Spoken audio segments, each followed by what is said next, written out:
नमस्कार, मैं हूं आपके साथ दीपक भदौरिया। हमारी खास प्रोग्राम बिग डिबेट में आपका स्वागत है। देश में समय समय पर सियासी यात्राएं निकाली जाती रही हैं। सियासी यात्राओं का फायदा अक्सर देश में सियासतदारों को होता रहा है। कुछ इसी तरह की यात्राएं इन दिनों मध्य प्रदेश में भी देखने को मिल रही हैं, जिस यात्रा के जरिए सत्ता पक्ष और विपक्ष सत्ता के सिंहासन तक पहुंचने का सपना देख रहे हैं। आज चर्चा इसी मुद्दे को लेकर, उससे पहले देख लेते एक रिपोर्ट। देश और प्रदेश की राजनीति में राजनीतिक यात्राओं की भी बड़ी भूमिका रही है। कई बार ये गेम चेंजर भी साबित होती है। प्रदेश सरकार ने 6 माह पहले ही हर विधानसभा में विकास यात्रा निकाली थी। अब मध्य प्रदेश में चुनावी मिशन के रूप में जन आशीर्वाद यात्रा निकाल रही है। भारतीय जनता पार्टी जन आशीर्वाद यात्रा से सियासी रण का आगाज कर रही है। भारतीय जनता पार्टी जन आशीर्वाद यात्रा से सियासी रण का आगाज करने जा रही है। जन आशीर्वाद यात्रा 25 सितंबर को भोपाल में प्रधानमंत्री नरेंद्र मोदी की विशाल जनसभा से समाप्त होगी। इस जन आशीर्वाद यात्रा के बहाने भाजपा सरकार आम लोगों को अपने द्वारा किए गए विकास कार्यों के बारे में बताएंगे और ज्यादा से ज्यादा जन समर्थन बटोरने का प्रयास करेंगे। भाजपा का उद्देश्य इस यात्रा के जरिए विधानसभा चुनाव से पहले 230 सीट पर यात्रा कर ज्यादा से ज्यादा जन समर्थन प्राप्त करना है।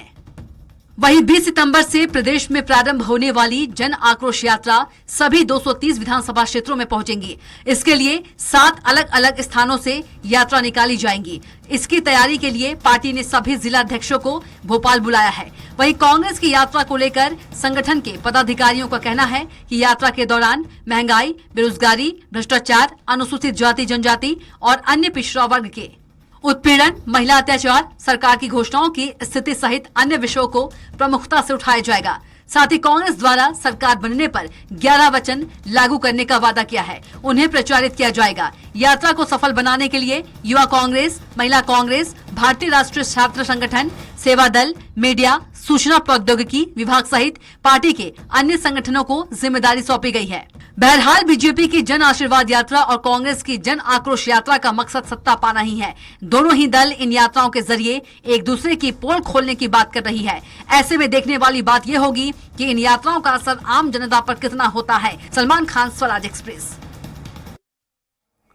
और इसी मुद्दे पर चर्चा करने के लिए खास पैनल हमारे साथ जुड़ा हुआ है। अजय धवले जी हैं, BJP media panelist. Ajay ji, आपका स्वागत है। रोहित यादव जी हैं, कांग्रेस प्रवक्ता। रोहित जी, आपका भी स्वागत है। और आशीष यादव, वरिष्ठ पत्रकार। सर, आपका भी बहुत बहुत स्वागत है।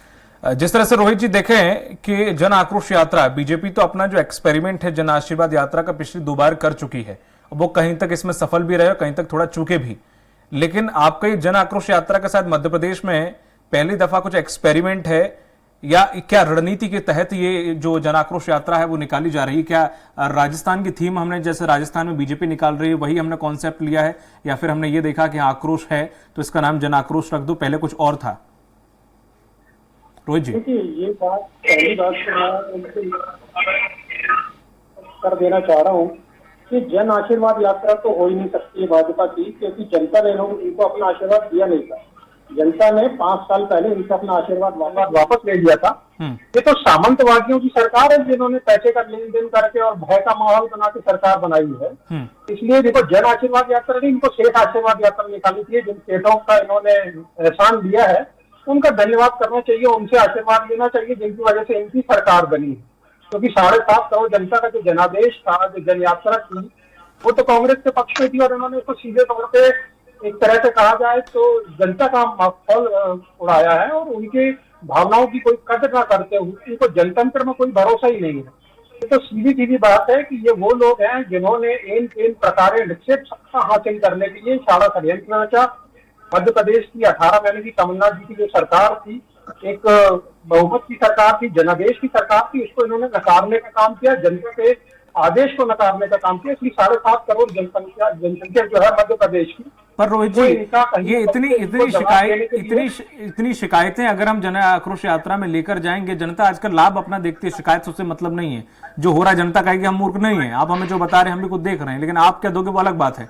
लेकिन सवाल ये खड़ा होता है कि उनकी यात्रा में अगर हम देखें तो पल पल पे एक स्ट्रेटजी, एक रणनीति नजर आ रही है। वो उनका हर एक स्टेप, हर एक नेता जहां पहुंचता है उसका भी एक समीकरण है, एक मायने है। आपकी जो यात्रा है, जो आप करने वाले हैं, वो सिर्फ इसलिए कि जन आक्रोश है, या फिर हमें जो उपलब्धियां हैं या उनकी खामियां हैं वो रखनी है, बस यही रोड मैप है?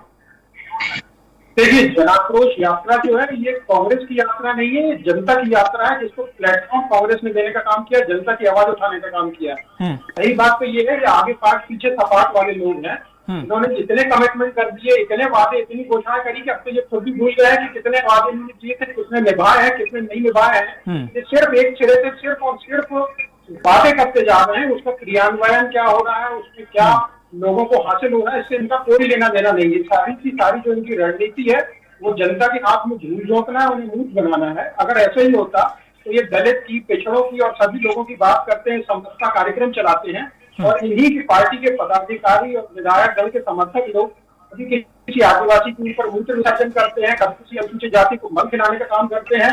यहाँ तक कि नरोत्तम मिश्रा जी के अपने विधानसभा क्षेत्र में 2 बहनों को दिन दहाड़े अगवा किया जाता है, छोटी बहन के सामने बड़ी बहन का बलात्कार किया जाता है और शाम तक एफआईआर नहीं लिखी जाती है। जब तक एसपी के समक्ष बाकी लोग दबाव डालने नहीं पहुंचते हैं तब एसपी के आदेश पर वो एफआईआर लिखी जाती है। तो आप ठीक, ये कानून व्यवस्था वाली बातें सर ठीक है, ये तो हर प्रदेश का है, ऐसे केसेस जो होते हैं राजस्थान में भी होते हैं। राजस्थान भी बहुत हाईलाइट हुआ था कुछ मामलों में, खैर मैं वो मामले उठाना नहीं चाहता क्योंकि जुड़े हुए नहीं मुद्दे। खैर मैं आपके पास लौटूंगा वापस। अजय जी, जिस तरह से देखा जाए विंध्य में जिस तरह से आपने स्ट्रेटजी रची, वहां पर जेपी नड्डा साहब को पहुंचाया, बाकी राजनाथ सिंह जी को चित्तौड़ का वहां पर राजपूतों का थोड़ा सा साधने का हिसाब किताब है। बाकी सुना ये जा रहा है कि संघ ने नितिन गडकरी जी को नीमच में जब आप होने वाली है तो वहां पर नितिन गडकरी जी को भी पहुंचने के लिए बुलाया, क्योंकि बुरहानपुर लगता हुआ है महाराष्ट्र थोड़ा सा, वो वहां पे समीकरण साधने की कोशिश की गई क्या? और चेहरा भी आपने नहीं रखा, पहले अपने बयान में 2018 में आपने चेहरा रखा था, इस बार चेहरा भी नहीं रखा, कोई चेहरा नहीं है, तो क्या इस बार मोदी जी के नाम पे वोट मांगने का इरादा है क्या? देखिए, मैं आपको बताना चाहूंगा दीपक जी कि मोदी जी भारत के ही नहीं विश्व के वैश्विक नेता है। आज सुबह ही मॉर्निंग कंसल्ट की एक रिपोर्ट आई है, 22 देश राष्ट्र के 22 जो राष्ट्र है, जो प्रमुख राष्ट्र होते जिसमें अमेरिका है, फ्रांस है, ब्रिटेन है, उस सारे राष्ट्र प्रमुखों को पछाड़कर 76 पॉइंट अप्रूवल रेटिंग के साथ विश्व के नेता मोदी जी बने। अगर आपके पास में इतना बड़ा ब्रांड एम्बेसडर है तो आप क्यों ना उनके नाम पे वोट मांगे। अच्छा। अब रही बात जन आशीर्वाद यात्रा की, तो आप देख रहे होंगे जैसा भाजपा को मीडिया कवर कर रहा है, जन आशीर्वाद यात्रा भी बड़ी स्ट्रेटेजिक प्लानिंग के तहत निकली है, क्योंकि हमें पता है कि हमने विकास कार्य किए हैं, गरीब कल्याण का कार्य किया है, जन कल्याणकारी नीतियों के तहत सरकार द्वारा इम्प्लीमेंटेशन हुआ है एक्टिविटीज का। उस यात्रा को निकालने का उद्देश्य ये था कि जिन लोगों को, जिन लाभार्थियों को आपने लाभ पहुंचाए उससे एक बार संवाद हो जाए। संवाद भाजपा की पुरानी परिपाटी रही है, संवाद हमेशा जनता से होता है। संवाद कांग्रेस जैसा नहीं। अब आप कांग्रेस की जनाक्रोश यात्राओं की बात कर ले, कांग्रेस में आप अगर कांग्रेस के पत्रकार कांग्रेस को कवर कर रहे हैं, मीडिया अगर कांग्रेस को कवर कर रहा है, तो पहले देखिए इन्होंने ही एक न्यूज आउट करा है कि 15 सितंबर से जन आक्रोश यात्राएं निकलेगी। अब आपको अंदर की खबर ये बता देते हैं कि जन आक्रोश यात्राओं में नेतृत्व कौन करेगा, फिर किस अंचल में कौन नेता जाएगा, संभागों की नेतृत्व कौन करेगा। इससे ही कांग्रेस में लड़ाई झगड़े शुरू हो गए और जन आक्रोश यात्राओं को रोक दिया गया। अब उनका ना जन आक्रोश यात्रा के ना मुद्दे फाइनल हो रहे, ना नेता फाइनल हो रहे, ना उनका रूट फाइनल हो रहा है। आज फिर उन्होंने शाम को बोल दिया कि जहां जहां भाजपा की जन आशीर्वाद यात्रा गई है उसी रूट पे हम लोग निकलेंगे। तो कांग्रेस को तो पहले ये क्लियर करना चाहिए कि बिना नेता के, बिना नीति के कांग्रेस कर क्या पाएगी।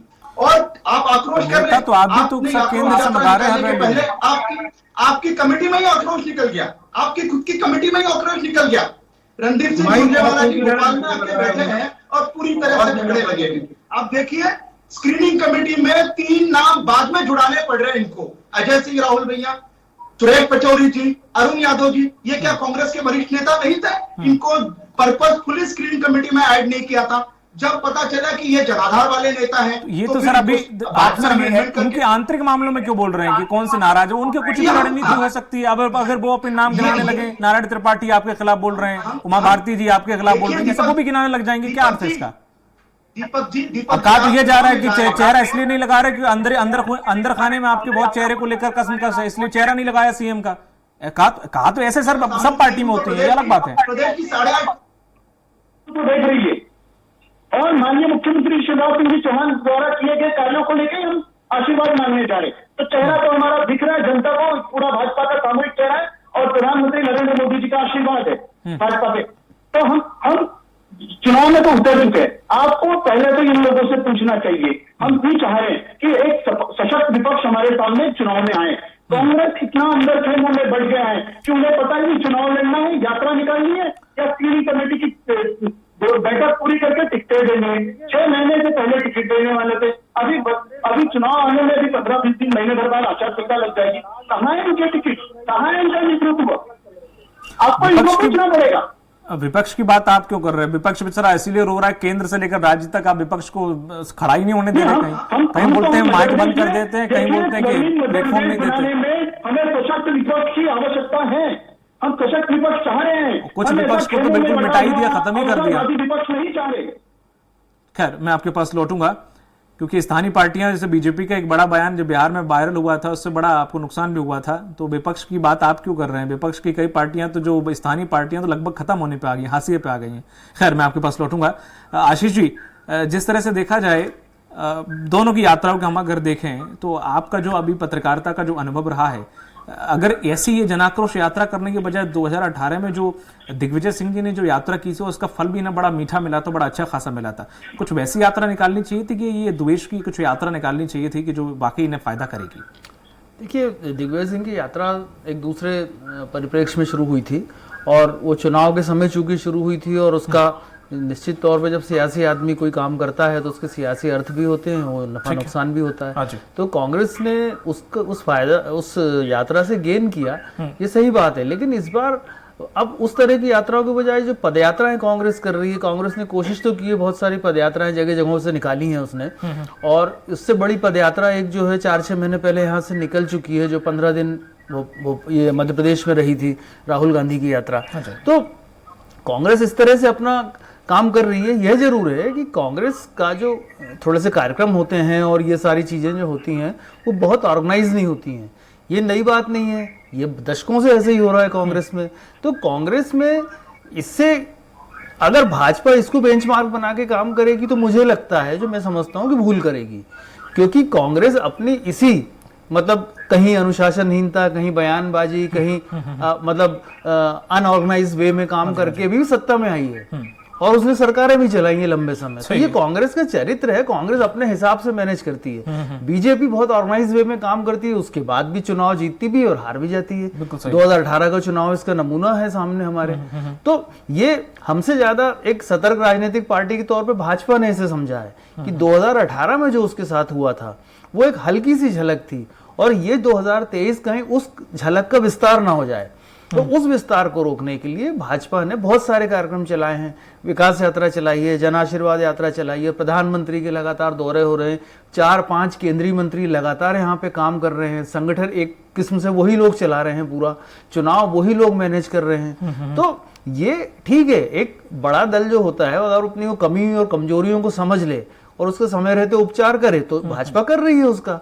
इसका नतीजा क्या होता है अलग बात है। लेकिन कांग्रेस की जन आक्रोश यात्रा है, मुझे ऐसा राजनीतिक तौर पे लगता है कि अगर भाजपा इतनी सारी यात्राएं निकाल रही है, जनता के बीच जाने की कोशिश कर रही है या उनकी मन की थाह लेने की कोशिश कर रही है, तो कांग्रेस के लिए तो जरूरी होता है ना कि उसका काउंटर कोई पॉलिटिकल एक इवेंट करे।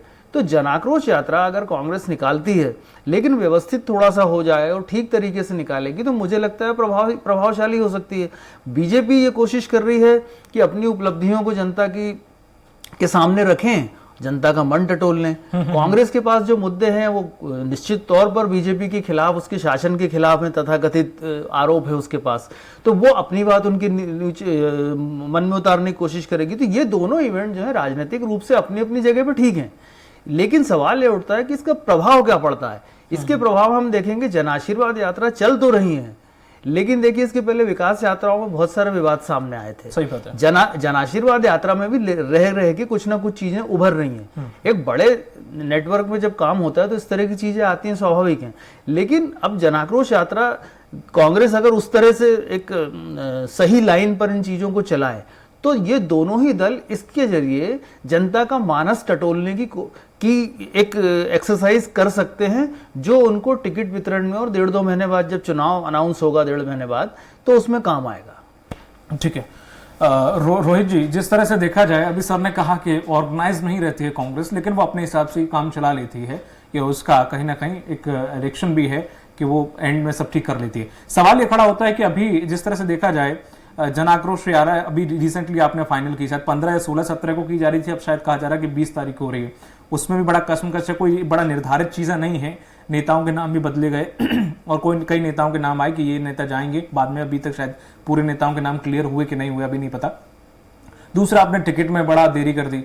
अब एक तरीके से इसका फायदा आप अगर सोच के बैठे हैं, लेकिन राजनीतिक विश्लेषक इसे कहीं ना कहीं नुकसान मानते हैं, क्योंकि अगर देखा जाए टिकट अगर पहले मिल जाता है तो जितने मनमुटाव होते हैं वो तब तक डैमेज कंट्रोल कर लिया जाता है। अब आप एंड में करेंगे, मनमुटाव तब भी होगा, लेकिन आप फिर समय नहीं बचेगा कि आप उसको डैमेज को कंट्रोल कर पाए। तो ये इतना अनऑर्गेनाइज्ड क्यों आखिर, रोहित जी? सकता है इसको, बात यह है कि कांग्रेस अपनी व्यवस्थाओं के अनुरूप चलती है। हमारे पास दिखावा नहीं है, हम जमीनी स्तर पर काम करने वाले लोग हैं। हम अपने जो हमारे जनसेवक कह लें आप, जिनको हमारे जो पैदल सैनिक कह लें, वो हमारे कांग्रेस के पास फुट सोल्जर्स बहुत सारे हैं। और हमारे यहाँ पे एक तरीका होता है, हमारे वन मैन शो नहीं चलता कि किसी ने एक चीज निर्धारित कर दी है तो वो सबके लिए पत्थर की लकीर हो गई है। अनुशासन अपनी जगह है, मगर हमारे यहाँ सभी से विचार विमर्श करके सभी की भावनाओं को ध्यान में रखकर फिर कोई निर्णय लिया जाता है। इसलिए बहुत जल्दबाजी करना किसी बड़े चुनाव के पहले या हड़बड़ी में किसी की बराबरी करना हमारा किसी भी तरह से कोई टारगेट नहीं है। हमारा बहुत सीधा सिद्धांत है कि जनता का जो राय होगी उनको मिलेगी, जो सलाह मिलेगी, जैसा उनका आशीर्वाद मिलेगा, उनके मन के अनुरूप हमारे यहाँ पे हम जनादेश के अनुरूप काम करने में विश्वास रखते हैं, अपने कार्यकर्ताओं का सम्मान करने में, उनकी बात सुनने में। हम कहने से ज्यादा सुनने में बिलीव करते हैं, इसलिए हम मन की बात कम करते हैं, हम जन की बात करते हैं। ठीक है, हमारे यहाँ वन मैन शो नहीं चलता है जो एक तरफ से वन वे कम्युनिकेशन करे और बोले कि हम तो मन की बात करने में। अच्छा जी, आऊंगा मैं आपके पास। ठीक है, रखिए बात रोहित जी। जी रखिए बात रखिए जी। तो जैसा कि मैंने आपको कहा ना कि हम मन की बात करने में विश्वास नहीं रखते हैं, हम जन की बात करने में विश्वास रखते हैं। इसलिए हमारा जो भरोसा है वो जनतंत्र में है, जबकि भाजपा का जनतंत्र में मुझे दूर दूर तक कोई भरोसा नहीं दिखाई देता। अगर ये इतने ही ऑर्गेनाइज थे तो अभी कर्नाटक के चुनाव में ये इतनी बुरी तरह क्यों हारे? 50% कमीशन का इनका मुद्दा था कि नहीं था? ये तो जनता ने इनको जवाब दिया। हम ऑर्गेनाइज हैं या नहीं है, ये किसी और के आंकड़े से या किसी और के कहने से नहीं चलेगा। ये जनता जानती है कि हम क्या काम कर रहे हैं, क्यों कर रहे हैं और किसके लिए कर रहे हैं। हम वास्तव में जनतंत्र में विश्वास रखते हैं, जिसको कि हम लोकतंत्र कहते हैं, to the people, for the people, by the people. यहाँ पे हमारे यहाँ नहीं चलता है कि to the Adani, for the Adani, by the Adani. तो इसलिए आपको अनऑर्गेनाइज लग सकता है, हमारे पास संसाधनों की कमी हो सकती है, मगर हमारे पास ये बात सच है कि हमारे पास संसाधनों की कमी नहीं, लेकिन दिल्ली के नेताओं की शायद कमी है। ऐसा है क्या?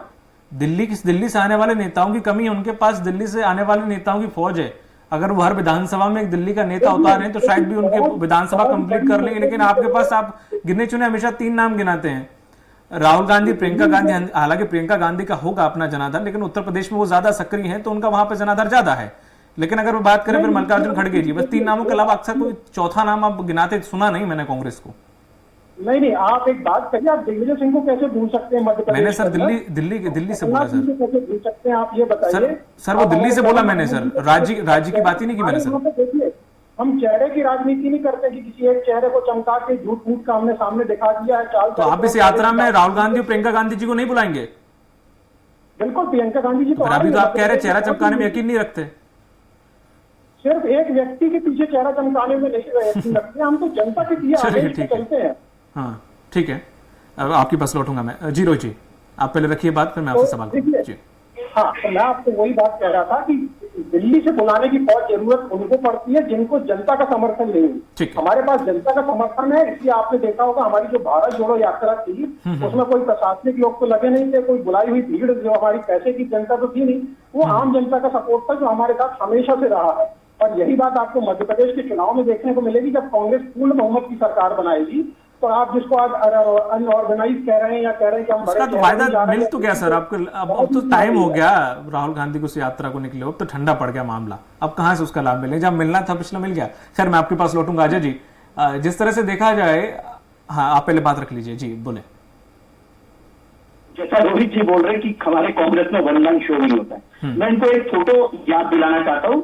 रोहित जी, आपके कांग्रेस में कमलनाथ जो जहां बड़े नेता बैठते हैं उसके पीछे बैकड्रॉप में कुछ 4, 5, 6 फोटो लिखी है।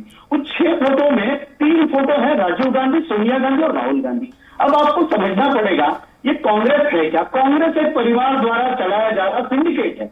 अब ये रोल इनको तो ये भी देखना पड़ेगा कि बिना नेता और बिना नीति के ये क्या करेंगे। हमारी भाजपा की बात कर रहे हैं कि हम लोग वन मैन शो करते हैं। वन मैन शो करने की आवश्यकता आपको इसलिए भी हम लोगों को हम लोग तो ईमानदारी और पूरी हमारा प्रचार करने के लिए वन मैन शो करेंगे ना, क्योंकि भाई हमारा प्रधानमंत्री आज विश्व का नेता है, वो देश का प्रधानमंत्री आज भारत का नाम कहां पहुंचा दिया है, तो उसका तो हम लोग चुनाव में लेके ही जाएंगे। आप अपना चेहरा आप सामने रखिए। आप क्यों नहीं राहुल गांधी को मध्य प्रदेश लाए? आप क्यों हमेशा प्रियंका गांधी जी का नाम ले? रही बात ये दिग्विजय सिंह जी कहते हैं, तो हम भी चाहते कि दिग्विजय सिंह जी मध्य प्रदेश की राजनीति में और कांग्रेस की राजनीति में खुल के सामने है। बंटा भार ने जो 95 से लेकर सरकार चलाई है, वो 93 से लेकर 2003 तक की जो 10 सालों की सरकार चली है, उस सरकार के काम आज जनता के सामने आ गए ना, तो इन लोगों को चेहरा दिखाने के लिए जमीन कब पड़ जाएगी। हम चाहते हैं कि दिग्विजय सिंह और कमलनाथ जी जनता के सामने जाए, जनता देखे कि इनकी जो इनके कर्मों के वजह से इनके 28 विधायक इन्हें छोड़ के चले गए। उनके कर्म कहाँ से आ गया? अभी बेचारे 15 महीने तो रहे। पहले आप विश्वास करें ना करें, आपकी खरीद फरोख्त की सरकार है, और आप जिसको वन मैन शो बोलते हैं कि हमारे पास विश्व का नेता है, तो आप अपने दुनिया भर के मीडिया उठा के पढ़ लीजिए। पर अजय जी, आप कह रहे हैं आपके पास ग्लोबल नेता हैं, जाहिर है मोदी जी ग्लोबल नेता हैं, पर आप लोकसभा चुनाव समझ में आता है, विधानसभा चुनाव में भी समझ में आता है, तो उपचुनाव में भी उतार देते होंगे। देखिए डेमोक्रेसी में चुनाव के माध्यम से ही जनता की सेवा की जाती है। डेमोक्रेसी में चुनाव के माध्यम से जनता की सेवा की जाती है। अब चुनाव में आप अपनी सारी ताकत लगाओ कि नहीं लगाओ? रोहित जी ऐसे दोनों लोगों की आवाज नहीं आ रही। ऑलरेडी आप स्काइप पे जुड़े हुए, आवाज दर्शकों तक पहुंच नहीं पा रही है। इस तरह से अगर आप ऐसे करेंगे तो दोनों की आवाज नहीं पहुंच पाएगी। भाजपा सामूहिक नेतृत्व से चुनाव लड़ती है। आप भी जन आशीर्वाद यात्रा को हमारा पोस्टर निकाल के देखिए, हमारे सारे प्रदेश के बड़े नेता उसमें आ रहे हैं, है ना। तो मोदी जी के नेतृत्व रोहित जी समय आने पर, रोहित जी तो हमसे सीख ले इस तरह नहीं, नेतृत्व क्या होता है, नेता क्या होता है, कांग्रेस हमसे सीख ले। कांग्रेस आप हम तो उनको बोल रहे हैं आप हमारा सबसे देख के आप सबसे नैतिकता का प्रकट हो जाएगा। आपको समझ नहीं तो ठीक है वो मुद्दा हो गया। यात्रा में जाते हैं सर रोहित जी क्यों डिबेट को आप कहाँ ले जा रहे हैं? इस तरह से नहीं होती सर। अब मैं आपको मौका दूं, सामने वाले को भी, सर दोनों पक्ष रखेंगे तो जनता सुन पाएगी। अब आपस में आप बच्चों की तरह लड़ेंगे तो कौन सुनेगा? ठीक है अजय जी, जिस तरह से जो मैंने बताया कि आप नीमच हो, चाहे वो बिंदी क्षेत्र हो जहां पे आप ब्राह्मणों को साध रहे, कहीं क्षत्रियों को साध रहे हैं, इस तरह से कर रहे हैं, तो आपको लगता है कि कोई भी चाहे वो जेपी नड्डा को जो कि ब्राह्मण है वहां पे उतार दिया आपने, नितिन गडकरी जो कि महाराष्ट्र लगा हुआ बुरहानपुरा खंडवा वहां पे ऐसे इसलिए आप खरगोन इसलिए आप उतार रहे हैं, या फिर राजनाथ सिंह को आप राजस्थान से जुड़ी हुई जो विधानसभा है वहां पे उतार रहे हैं कि राजपूतों का वोट साध सके। तो एक मुझे एक बात बताइए, क्या ऐसे करके, नहीं सुन लीजिए पहले, ऐसे करके क्या लगता है आपको कि हाँ काम चल जाएगा? जो आप फैक्ट्स करेक्ट कर लीजिए। अमित शाह जी ने मंडला में जनजातीय क्षेत्र से यात्रा की शुरुआत कीजिए। अमित शाह जी ने शिवपुर में यात्रा की शुरुआत की है। नितिन गडकरी जी ने खंडवा से की है। खंडवा शहर जो है वो शेड्यूल का रिजर्व सीट है, तो आप ऐसे कनेक्ट नहीं कर सकते। देखिए हमारे सारे पूर्व राष्ट्रीय अध्यक्षों ने यात्रा की शुरुआत की। नहीं तो ये जो मैं समीकरण बता रहा हूँ गलत है क्या? आप भी बता दीजिए, ये जो समीकरण गलत नहीं है। देखिए हम जातियों का सम्मान करते हैं, देश में जातिगत राजनीति होती है, लेकिन हम कहते हैं कि हम जनकल्याण की राजनीति में बिलीव करते हैं। आप इसको जातिगत पॉलिटिक्स से कनेक्ट कर रहे हो, ये हमारा काम नहीं है। सबको जनकल्याण की राजनीति करते हैं किस क्षेत्र में? सर राजनीति का दूसरा नाम ही तो सर सर खैर चलो ठीक है, आप अपने हिसाब से आप कौन सा कबूलेंगे। खैर आशीष जी हमारा सामूहिक नेतृत्व है। ठीक है आशीष जी, जिस तरह से ठीक है जन आक्रोश या जन आशीर्वाद दोनों अपनी अपनी गाड़ी खींच रहे हैं, लेकिन अगर आप यात्राओं का इतिहास देखें, कोई पर्टिकुलर एक जनाधार किसी नेता का होता है जब वो निकालता, चाहे वो आडवाणी जी की यात्रा से लेके लास्ट में राहुल गांधी की यात्रा तक ले लें। इन यात्राओं से जो भेड़ बकरियों की तरह जब 5-6 गाड़ी जाती हैं और अपना वो करती जाती हैं, किसी एक लीडर जो यात्रा निकालता है उसका प्रभाव ज्यादा रहता है कि इस तरह की यात्राओं को ज्यादा प्रभाव रहता है अब तक जो आप चुनाव में देखते आए हैं?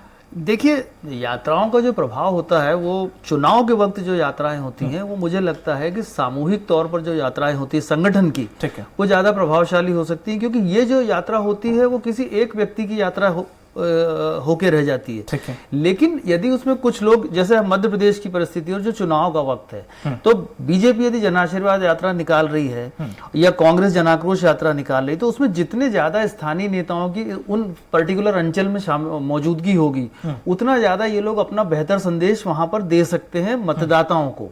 मतदाताओं, कार्यकर्ताओं से तो कोई मतलब नहीं है, जो मतदाता है जो इनका भाग्य बनाएगा, उनका फैसला जो इनके हाथ में होता है, तो वो इनके लिए ठीक है। ये दोनों सही मैकेनिज्म है कि निश्चित तौर पे जो सत्ताधारी पार्टी है वो आशीर्वाद यात्रा ही निकालेगी और विपक्ष जो है आक्रोश यात्रा निकालेगा। लेकिन सवाल ये है कि वो कितनी व्यवस्थित होती हैं, कितनी प्रभावशाली होती हैं, इसको सेट करने का जो मैकेनिज्म होगा वो इनके संगठन का होगा। बीजेपी की यात्राएं जिस तरह से निकल रही हैं वो हम देख रहे हैं।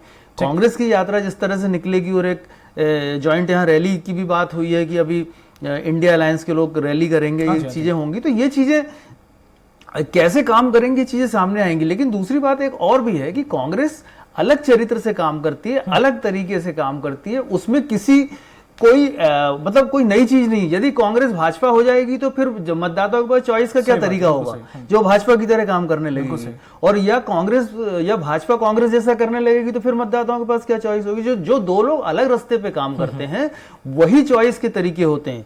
दूसरी बात यह है कि बीजेपी, जैसे मैंने बोला, कॉर्डर बेस्ड पार्टी है, तो उसमें कोई चीजों की व्यवस्था अलग दिखती है। बीजेपी और कांग्रेस जो है वो मास बेस्ड पार्टी है। मास बेस्ड पार्टी में एक अलग तरह से उनका पूरा निजाम होता है और अलग तरह से इलाकेवार काम होता है, तो ये उनके लिए मुफीद है और उसी से वो ठीक काम करते हैं। लेकिन सवाल ये है कि जनता के मुद्दों को कौन कितने अच्छे से छू लेगा आखिरी वक्त में, या आखिरी का जो एक महीना है वो इस यात्रा का जो है इनको परिणाम देगा। चलिए, चूंकि समय समाप्त हो चुका है इसलिए इस चर्चा को यहीं समाप्त करते हैं। अजय जी, रोहित जी, आशीष जी, आप तीनों लोगों का बहुत बहुत शुक्रिया इसमें शामिल होने के लिए।